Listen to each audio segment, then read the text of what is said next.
orang bertanya gitu loh. Emang Mas Anies bisa dapat perahu? Ya kami yakin karena belajar dari pengalaman-pengalaman sebelumnya dalam kontestasi pemilihan presiden di Indonesia, rata-rata ya rujukan untuk dijadikan sebagai calon oleh partai itu selalu saja merujuk popularitas elektabilitas, karena partai pun mengharapkan dampak elektoral dari calon yang popularitasnya yang elektabilitasnya tinggi. Bersama teman-teman membentuk relawan, ya fokus sebenarnya hanya di 2 poin kerja-kerja kami. Apa itu? Kerja-kerja meningkatkan popularitas dan meningkatkan elektabilitas, itu saja. Dari survei ke survei Mas Anies selalu di urutan 3. Dari perbincangan tokoh partai politik, tokoh-tokoh politik, yang nama Mas Anies selalu saja muncul. Ketika seseorang angkanya 30%, bahkan bisa sampai 35%, itu sangat diyakini insya Allah ada.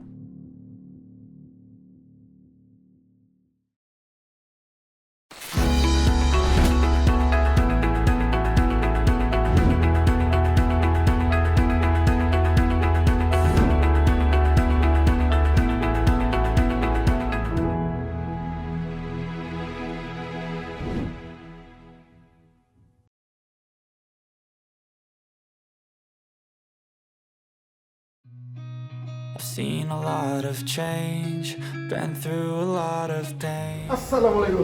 Waalaikumsalam Bang. Alhamdulillah. Ini Apa ini? relawan nomor 1. Kita ikhtiar pandai. Pasti banyak yang dikritik kenapa kecepatan. Ya biasa lah, itu kan perspektif orang boleh bilang A, B, C kan gitu. Kita juga punya pandangan A, B, C kan gitu kan. Tapi namanya ini Ashabikunal Awwadun. Siap. Sahabat Mas Anies yang pertama kali mendeklarasikan diri. Kebetulan namanya juga Anies, Aliansi Nasional Indonesia Sejahtera, disingkat Anies. Iya. Mendukung Mas Anies. Dulu Bang, pertama kita deklarasi ya, itu spontanitas saja. Hari itu ada yang kita tugasi bikin cetak stempel. Ini lawan yang kita tugasi bikin stempel. Tadi. Waktu datang, saya sudah ketemu nama. Apa namanya? Ini. Oh, deklarasi pertamanya di HI loh. Enggak, di gedung Juang juga. Oh, di juga. Ini kita ada di sekretariatnya Aliansi Nasional untuk Indonesia Tapi Sejahtera. lebih dikenal dengan nama Rumah Harmoni. Karena ada di Jalan Harmoni. Karena lokasinya radius sekitar 100 meter dari halte busway Harmoni, dekat Harmoni secara geografis. Kedua, secara filosofi yang kami cita-citakan adalah bagaimana relawan di sini bergerak dengan cara-cara yang harmoni dan untuk tujuan harmoni bangsa ini. Itu apa? Ini barang-barang merchandise ya. Dijual. Ya, ada buku, ada topi. Terus hasil penjualannya untuk hasil koordinator relawan. penjualannya untuk membiayai produksi selanjutnya dan aktivitas relawan. Berarti House Nulisan Channel bisa dapat 1 ya berarti. beli Nggak usah beli. Ini lukisan juga kami jual. Agak mahal kalau ini, Bang. Ada beberapa lukisan. Pilih pemimpin yang merajut kebangsaan, bukan yang proteknya demi kekuasaan. Ini kalimat Bang Laude atau Enggak, Mas Anies? kita mengambil merangkum dari pernyataan-pernyataan. Ini kayaknya pertama kali saya lihat relawan Anies yang paling representatif kantornya.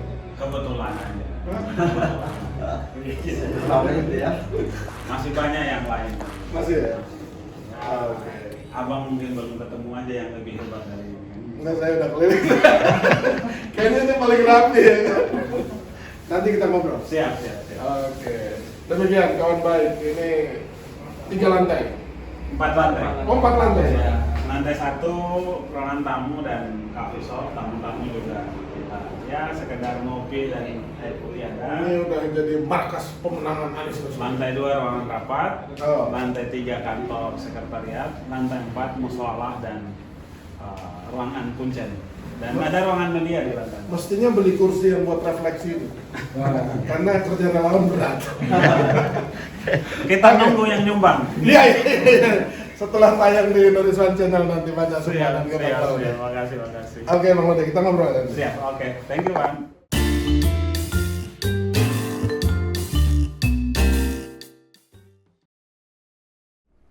Assalamualaikum kawan baik Noriswan Channel. Jumpa kembali. Waalaikumsalam warahmatullahi wabarakatuh, Bang. Jumpa kembali bersama Noriswan Channel.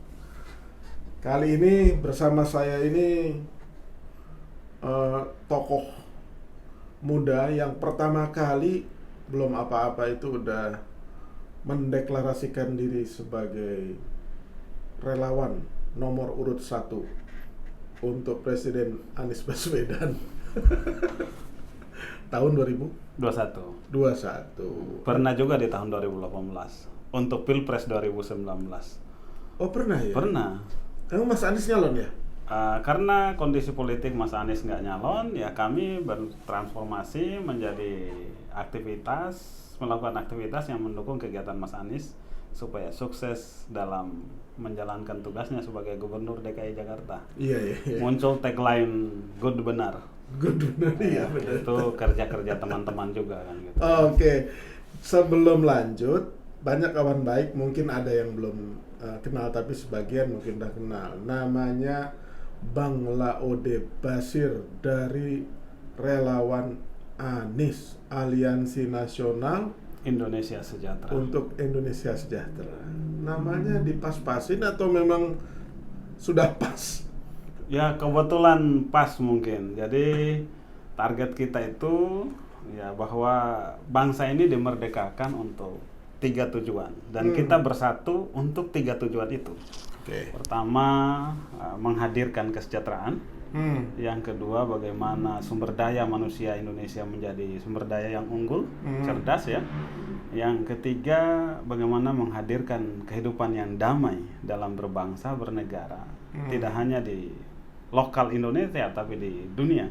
Nah, 3 tujuan itu, 1 dan 2 itu, kalau sudah muncul kata sejahtera, insya Allah bisa terwujud. Di Indonesia itu 1 kementerian yang tertuang dalam UUD 1945, 3 tujuan tadi, 1 dan 2 itu di 1 kementerian, di 1 menteri koordinator di Indonesia.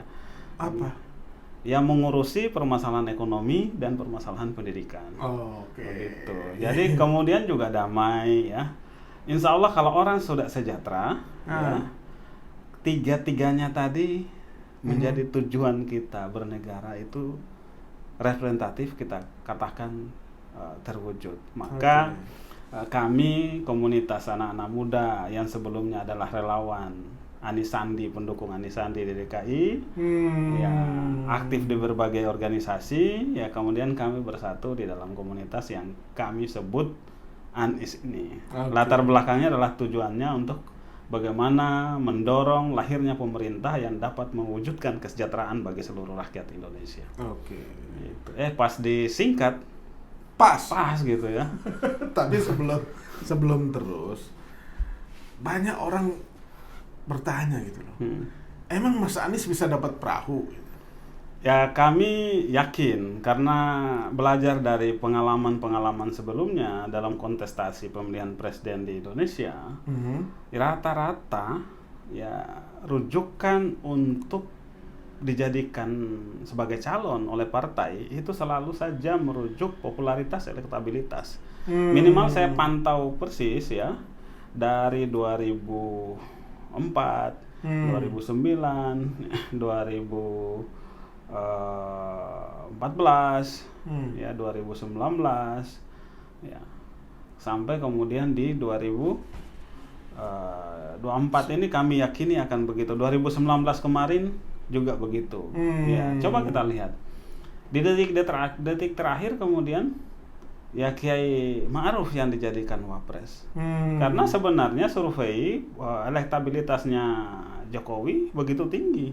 Tidak pengaruh siapapun wakilnya. Wapresnya. Iya. Seperti Pak SBY di periode Betul, kedua. periode kedua kan gitu ya. Selalu saja ini. Tapi kan yang kita hadapi ini 2024 ini adalah tidak ada incumbent. Tapi kami yakini bahwa partai itu akan merujuk yang punya popularitas dan elektabilitas tinggi. Kenapa? Karena partai pun mengharapkan dampak elektoral dari calon yang popularitasnya, yang elektabilitasnya tinggi. Yang mereka teman-teman ya, politik atau pengamat politik menyebutnya efek ekor jas. Nah, maka saya membentuk bersama teman-teman membentuk relawan, ya fokus sebenarnya hanya di 2 poin kerja-kerja kami. Apa itu? Kerja-kerja meningkatkan popularitas dan meningkatkan elektabilitas, itu saja. Oke. Karena kami yakini dengan itulah yang akan menjadikan modal bagi Mas Anies. Karena relawan kan tidak bisa mengusung Betul. presiden. Betul. Tapi kita kayakini dan tanda-tandanya kan sudah mulai kelihatan. Udah ya. Dari survei ke survei, Mas Anies selalu di urutan 3. Dari perbincangan tokoh partai politik, tokoh-tokoh politik, yang nama Mas Anies selalu saja muncul. Kan? Survei terakhir Indopol malah udah pindah ke Iya. kedua, udah ketat menempel Mas Ganjar. Ya kita juga punya data yang survei tidak dipublish, ya yang kami yakini juga validitasnya. Ya ketiganya itu sudah di margin error semua, di rentang error semua. Oke. Jadi 1, 2, 3 itu udah sama saja nilainya sebenarnya. Oke, sebelum lebih lanjut. Karena kalau ini ada grand design, biasanya incumbent atau calon salah satu cara untuk membendung lawannya itu dengan memborong partai supaya lawannya tidak punya perahu politik. Nah, mencium nggak Bang Laude dengan desain itu? Gimana caranya supaya apalagi misalkan KIB 3 partai sudah terbentuk, Golkar, P3, PAN. Ya, 2 partai sudah juga berdeklarasi koalisi, Gerindra sama PKB. PDIP sendiri. Jadi sisa 3 partai lagi. Tiba-tiba Caimin bilang ada 2 partai yang sudah intensif melakukan komunikasi dengan PKB Gerindra ya kan? Habis dong partainya. Kan gini, kondisi objektifnya yang kita lihat kan ini adalah bagaimana pertama kali mencalonkannya Pak Jokowi di saat bersama Pak JK. Oh, 2009. Jokowi. Ya, berikutnya saat pertama kali Pak SBY 2014 ya. Ya, Pak SBY bersama dengan Pak JK. Konteksnya hari ini kan sama dengan itu, tidak ada incumbent ya. Ya di SBY JK, di Jokowi JK. Ya, satu. Yang kedua, mari kita lihat juga tentang wacana-wacana itu muncul. Selalu saja di saat SBY JK, di saat Jokowi JK, tapi fakta ada borong partai pernah terjadi nggak? Enggak. Ya ini kan dimunculkan hanya dalam upaya ya sebagai sebuah strategi ya untuk saling menguatkan dan melemahkan kan gitu ya. Yang menyampaikan itu supaya dia berada dalam posisi kuat kan gitu. Yang mau misalkan partainya merasa dukungan ini katakanlah hari ini nggak ada itu pintunya, Mas Anies berusaha untuk dilemahkan terutama para pendukungnya supaya tidak bekerja. Logikanya kan akhirnya jadi dibalik. Saya mau kerja setelah ada partai. Padahal yang benar relawan itu nggak usah mikir itu. Yang benar itu adalah kerja, menguatkan popularitas, menguatkan elektabilitas. Nah, karena setelah popularitas dan elektabilitas tinggilah partai kemudian berminat. Angka psikologinya itu di angka 30%. Catatan-catatan saya membuka dari pelajaran-pelajaran sebelumnya itu. Ya pelajaran maksudnya pelajaran pemilu-pemilu sebelumnya. Ketika seseorang angkanya 30% bahkan bisa sampai 35%, itu sangat diyakini insya Allah ada. Jadi kalau misalkan ada yang bersimpati sama Mas Anies tapi masih nanya partainya apa? Partainya ya itu logikanya keliru. Keliru ya? Keliru. Oke. Keliru. Okay. Mestinya kerja aja. Kalau memang ini buktikan, ayo mari kita sosialisasi sehingga disurvei. Kan selalu saja ada survei independen yang dirujuk oleh partai, ya. Dan itu bukan yang dipublish, ya didanai kita nggak tahu kan. Tapi partai itu pasti punya survei yang tidak dipublish. Jadi sekali lagi ingin saya pastikan bahwa menurut Bang Laude, Mas Anies itu insya Allah sangat terbuka. dapat Iya. pengusung lah. Oh sangat. Kalau Caimin bisa berbicara begitu kan gitu ya, bisa kita tanya instrumen fakta-fakta mendukung pernyataan itu apa? Karena saya pun bisa bicara begitu. Mas Anies hari ini sangat intensif juga pembicaraan dengan partai, bahkan dalam waktu dekat juga akan deklarasi. Kan Iya, bisa iya. saja juga saya bicara begitu kan Iya, gitu. iya, iya. Nah, pertanyaannya adalah apa namanya? Aspek-aspek yang mendukung pernyataan saya tadi, begitu Pak. Oke. Let's say ya, katakanlah Mas Anies punya pengusung. Itu kira-kira wakilnya siapa ya? Nah, ini lanjutan tadi. Kami ini relawan, ya. Satu, kalau kita melihat proses, ini belajar lagi nih dari fakta sejarah dalam pemilu Indonesia. Bicara tentang partai pengusung, bicara tentang wakil, itu biasanya di 1-2 minggu menjelang pendaftaran pemilu. Dan oke. itu yang bekerja hanya segelintir orang. Elit Para partai tokoh lah. Iya, Oke. begitu ya. Sehingga kalau saya sebagai relawan, saya sampaikan kepada teman-teman, kita nggak usah Mikirin itu. Kenapa? Satu, secara kewenangan kita nggak mungkin menjangkau itu. Kedua, waktunya juga belum. Tetapi yang kita mau dorong hari ini adalah bagaimana orang-orang baik, orang punya potensi, orang punya kapabilitas, ya muncul di dalam perbincangan, ada di dalam survei, sehingga kemudian dia bisa menarik. Kenapa saya mendeklarasikan Anies Rashid Baswedan jauh hari, 3 tahun menjelang pelantikan presiden, ya 2 tahun lebih menjelang Pilpres. Karena ingin mengoreksi apa yang terjadi selama ini pasca reformasi terutama di Indonesia. Ya, pemilihan nama-nama calon presiden dan wakil presiden selalu saja muncul di detik-detik terakhir. Masyarakat tidak punya ruang waktu yang cukup untuk melakukan tracking, pemeriksaan terhadap siapa calon yang muncul. Rekam jejak. Iya, rekam jejak. Bahkan Terus masyarakat tidak punya profilnya. andil, iya, masyarakat tidak punya andil untuk mendorong itu. Bagaimana partai bisa melihat? Partai sudah suguhkan kita. Ya tinggal kita mau pilih si A, si B. Si A, si B ini bagaimana rekam jejaknya, ya kita sudah tidak punya kesempatan. Percuma mau men-tracking toh sudah jadi calon kan gitu. Kan gitu. Ini yang ingin kita koreksi.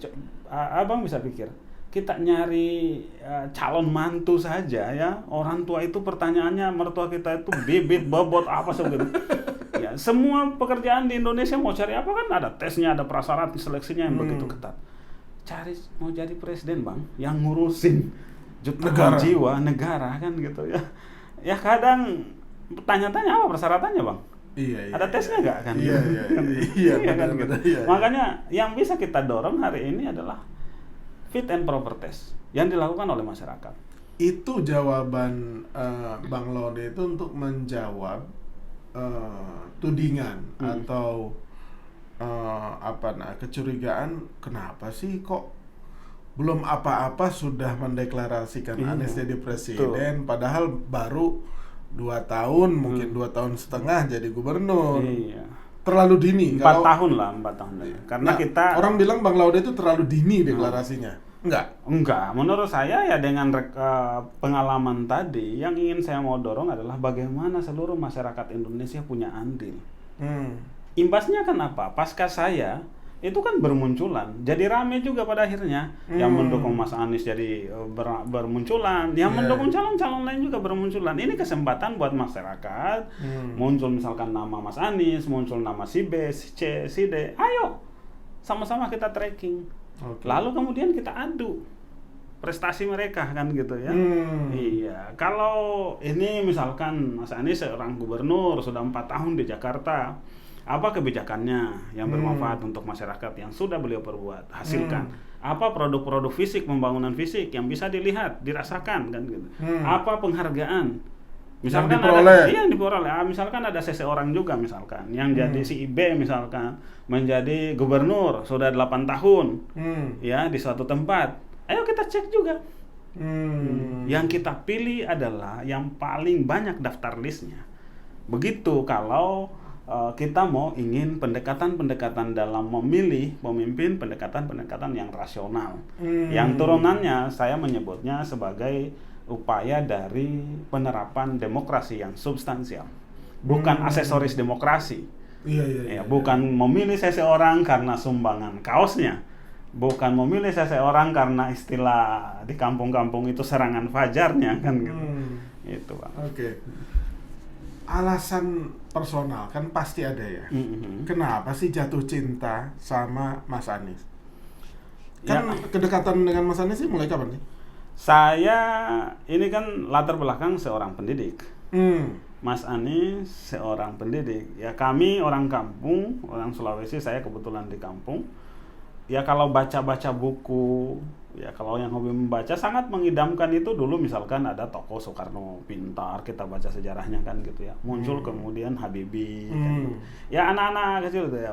Belakangan di usia misalkan yang brilian dari 30 tahun Mas Anies ini kan begitu kembali ke Indonesia juga cerita tentang beliau kan sangat banyak bisa kita baca dan dirujuk dalam berbagai kegiatan, misalkan dalam beliau menjadi rektor pada usia muda kan gitu ya. Beliau juga misalkan tokoh muda yang banyak diberitakan pada saat itu. Beliau juga kemudian dalam berbagai masalah di Indonesia, misalkan ketika Pilpres yang menanyai Bu Mega, panelis yang pernah tanya Bu Mega kan Mas Anies salah satunya. Kan nggak mungkin sampai pada posisi itu. Di 2004 ya? Ya kalau nggak salah. Dia tidak mungkin sampai pada posisi itu kalau Mas Anies orang sembarang. Ya. Nah dari situlah kemudian ya dari profil itu ini ya tokoh muda yang memang sangat kita harapkan punya modal untuk menjadi pemimpin bangsa ini. Nah, kemudian ketika Pilkada DKI cukup intensif ya.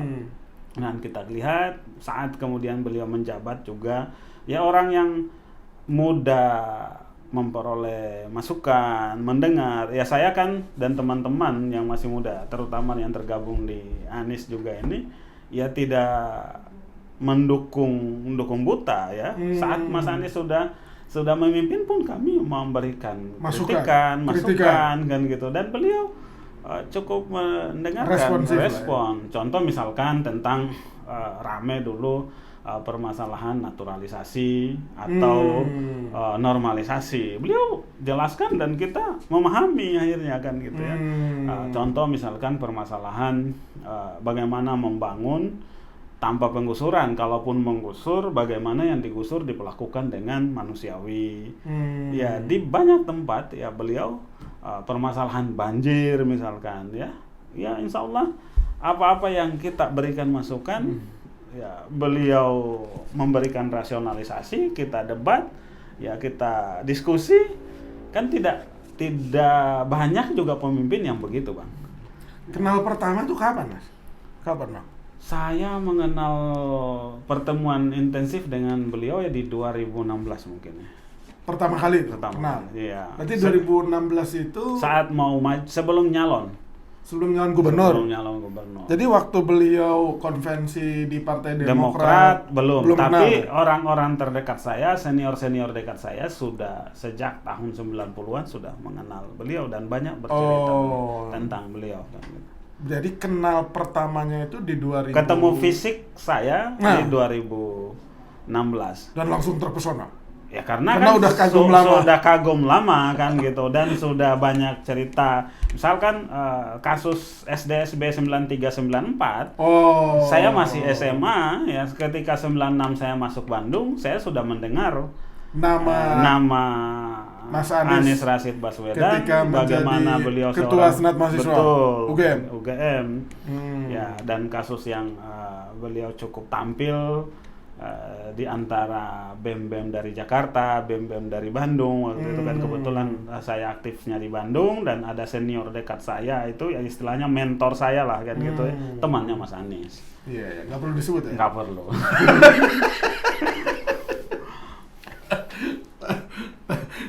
Tapi kalau dia nonton dia paham Dia siapa paham itu. dan dia tahu. Sekarang apalagi kayaknya satu perahu ya kan. Pokoknya satu jalan lah. Biasanya beda jalannya. Oke. Berarti waktu Mas Anies Menteri Pendidikan, Bang Laude belum kena, belum ketemu, belum ketemu akrab. gitu. Jadi 2016 mulai persiapan. Mau maju waktu itu kan beliau begini. Oh nggak ada, itu kan majunya mendadak Ya, ya. beliau kan tidak ada keinginan untuk maju sebagai gubernur. Saya ada di bagian yang mendorong beliau untuk maju sebagai gubernur. Oh, oke. Setelah di reshuffle Setelah oleh dia Pak reshuffle, Jokowi. betul. Kan cuma 2 tahun aja Iya, jadi. iya. Oke. Sekarang kembali ke organ yang dipimpin lah oleh Bang Laude ya. Itu sudah di berapa provinsi? Itu dapur mungkin Bang ya. Tapi udah lumayan lah gitu. Ya pokoknya kan 9 orang deklarator penyusun lahirnya Aliansi Nasional Indonesia Sejahtera ini rata-rata aktivis organisasi. 9 kami bersembilan. 9 itu siapa aja? Boleh sebut ya? Saya ya, Laude Bashir juga aktif di organisasi nasional kan gitu. Kemudian ada Dani Kusuma ya, aktif di organisasi kedaerahan di Jakarta ini ya. Oke. Kemudian ada Muhammad Mustaqim Dahlan, ya, ada Muhammad Isnaini, ada Ilham Pisang. Kami deklarator awalnya bukan Ilham Pisang, tapi Muhammad Iqbal Siregar, orang Medan. Beliau sudah almarhum di masa pandemi kemarin, digantikan oleh orang Sumatera juga, tapi dari Sumatera Barat kalau penggantinya. Berikutnya ada Muhammad Huda dari Jawa Timur, ada Mas Sabto Widodo dari Jawa Tengah, ya, ada Arjun Banda dari Maluku. Okay. Jadi dari keterwakilan organisasi itu 5 organisasi. Ada Muhammad Ambardi ya dari Jawa Barat, 5 organisasi nasional, 4 itu organisasi kedaerahan tapi di nasional di Jakarta. Latar belakang kami. Kemudian dari segi latar belakang suku pulau itu dari Sumatera sampai Papua ada ya. Ada keterwakilannya. Oke, terus Dari itu akhirnya jaringan kami sebenarnya insya Allah kami punya jaringan dari Sabang sampai Merauke ya. Pertemanan ini dari jaringan pertemanan dari berbagai segmen. Kemudian dari utara sampai selatan, dari Miangas sampai Pulau Rote juga ada kan gitu ya. Sehingga jaringan ini tinggal diaktifasi. Nah, dalam proses aktivasi inilah yang perlu kita rapihkan, karena saya membentuk relawan Anies ini memang dengan basis penyusunan organisasi yang kuat. Latar belakang saya kan aktivis di organisasi, ya maka memang ketika pembentukannya juga dirapihkan betul. jadi ini organisasi resmi yang didaftarkan Saya ke Kumham. Iya, saya mengurus akta notarisnya, kemudian setelah itu mendaftarkan di Kumham. Emang relawan perlu Karena saya begini Bang, saya Anies ini saya dan perlu teman-teman diseriuskan gitu loh dalam Aliansi waktu Nasional Kumham Indonesia gitu. Sejahtera ini, saya dan teman-teman tidak hanya berniat untuk Pilpres 2024. Kami ini loyalis Mas Anies. Apapun pilihan politik Mas Anies di 2024, di selanjutnya, kami samina wa ta'ana terhadap Anies Rashid Baswedan. Jadi kami mempersiapkan diri. Kenapa segitunya ya? Ya biar enak aja kan mengelolanya, biar rapi kan gitu, menatanya kan gitu. Sampai kita punya kantor sendiri juga Bang. Iya. Ini kantornya di daerah elit ini. Enggak, namanya ini Rumah Harmoni. Rumah Harmoni ya. Iya, Rumah Harmoni kita menyebutnya satu alasan secara geografis ini memang daerah kawasan harmoni ya. Hanya 50 meter ke lampu merah Harmoni, stasiun halte busway Harmoni. Jadi akses transportasinya mudah. Yang kedua, alasan filosofinya bahwa perjuangan kami di relawan Aliansi Nasional Indonesia Sejahtera ini dengan cara-cara yang harmoni dan bertujuan menghasilkan harmonisasi bangsa ini. Iya. Cuman kan di daerah sini mahal. Relawan kan biasanya nggak kaya kan. Iya, semuanya kita gerakan ya patungan, sumbangan dari ini. ada Jadi ya? kalau yang bertanya begitu berarti belum nyumbang, Bang. Nanti setelah tayang di Indonesia Channel siap-siap menampung sumbangan ya kan. Kalau yang sudah nyumbang biasanya nggak nanya. Jadi pendanaan itu tadi ya. Ya? Pendanaan itu dari patungan, donasi ya kan. Ya, patungan kami lah ya.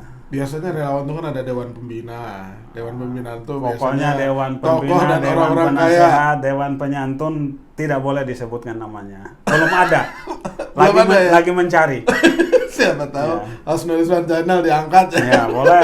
Kita lagi mencari itu. Tapi dengan modal jualan kaos, ya kita kan relawan kami alhamdulillah ya sifat ada 5 prinsip relawan Anies. Apa itu? Yang pertama itu mandiri. Oke. Ya. Yang pertama itu partisipatif. Jadi relawan ini memang dibentuk ya atas partisipasi masyarakat. Ya kami para pengurus yang sudah duluan itu hanya menampung aspirasi yang muncul. Ya. Dan rata-rata di berbagai daerah dari puluhan provinsi dan ratusan kabupaten kota yang hari ini terbentuk itu mengaktifasi dirinya sendiri dan memodali dirinya sendiri. Bahkan saya hadir ke daerah itu sampai tiket pesawat saya, hotel saya ditanggung oleh mereka. Ini bisa begini karena apa? Karena simpatinya mereka terhadap Anies Rashid Baswedan. Sangat gampang mensosialisasikan Bapak Anies Rashid Baswedan ini. Jadi, sejauh yang saya alami. Jualannya gampang. Jualannya ini barang bagus, Bang. Gitu. Jadi kalau barang bagus, optimis makin kuat ini. Optimis makin kuat, jalannya itu ringan. Enak aja, ada aja yang bantu kita kan gitu. Yang kedua, setelah partisipatif mandiri. Ya tadi itu segala-galanya ya kemandirian masing-masing, sampai nyetak kaos aja masing-masing kita jualan kaos. Kita jualan kaos produksinya misalkan hanya segini kan gitu. Itu bisa dijual 2 kali lipat, 3 kali lipat. Dan orang mau karena orang tahu kita sampaikan bahwa kita menjual segini untuk modal aktivitas, untuk mencetak, membikin lagi berikutnya. Masyarakat mau, gitu. Yang berikutnya kolaboratif, ya seluruh komponen masyarakat yang heterogen kami ajak. Jadi setelah yakin melihat trennya makin kuat, berarti makin optimis. Ya. Insya Allah menang gitu ya? Insya Allah kita tidak mendahului Tuhan, tetapi Tuhan pun selalu tidak pernah mengingkari dari usaha kan gitu. Katanya begitu. Hasil tidak akan pernah mengkhianati usaha. Terus gini, kalau aspirasi pribadi, kalau menang terus pengen jadi apa? Sementara untuk itu secara pribadi saya nggak punya harapan apa-apa. Tetapi harapan saya ini kan latar belakang dari keluarga nggak mampu, ya dari kampung sana. Harapan saya adalah bagaimana lahir pemimpin yang mengabdi. Pemimpin yang mampu menghadirkan kesejahteraan bagi seluruh rakyat Indonesia.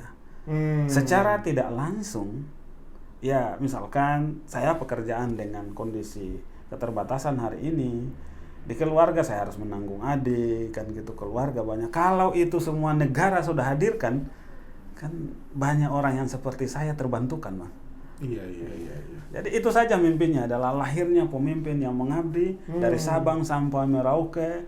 Permasalahan pendidikan itu mudah diakses, ya, kemudian berkualitas pendidikannya, ya orang kemudian biaya pendidikan itu tidak mahal.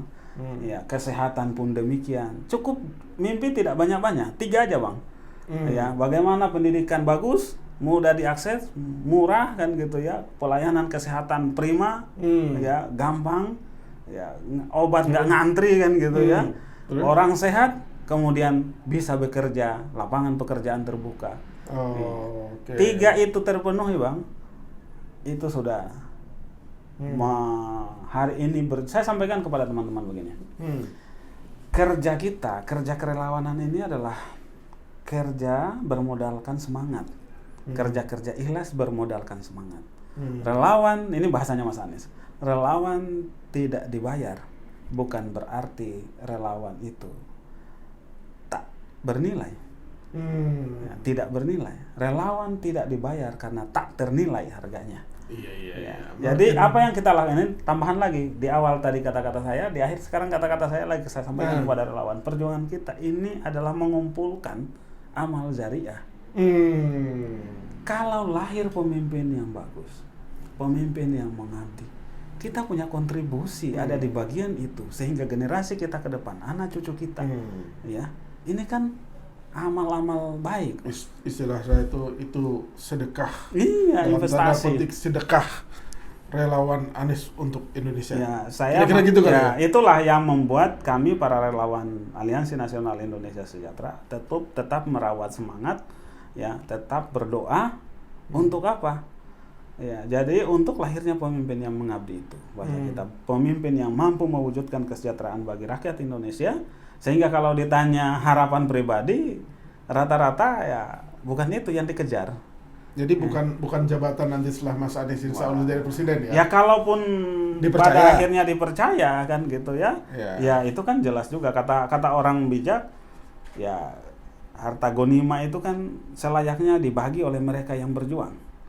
Yang tidak ikut berjuang tahu diri kan gitu. Iya. Tapi ngomong-ngomong nih agak nyimpang dikit. Kan nama La Ode itu orang Sulawesi ya? Betul. Sulawesi Saya Sulawesi Tenggara, Tenggara, Buton. Tapi Yang kok kemarin tadi bilang- bajunya dipakai oleh Pak Jokowi di upacara 17 Agustus. Baju adatnya. Oh, itu kode juga bahwa Itu suku Buton. jangan-jangan itu kode Pak Jokowi mendukung perjuangan Orang Buton. Orang Buton di lawan Anies. Alhamdulillah. Kira-kira gitu kali ya. Ya, kita yang bagus-bagus. Tapi kok tafsiran. tadi pernah di Bandung ya? Ya Terus saya katanya pernah orang di Buton. Maluku. Tapi Buton. lahir di Buton. Enggak, orang Buton, ayah dan ibu merantau ke Maluku. Dari kakek saya sudah merantau. Maluku mana nih? Maluku Utara Di atau Maluku, Maluku? Seram bagian barat ya. Oh, SSB. SBB. SBB ya. Di pulau kecil namanya Pulau Kelang. Oh, berarti lahir di situ? Lahir di sana. Oke. Terus sampai umur berapa di sana?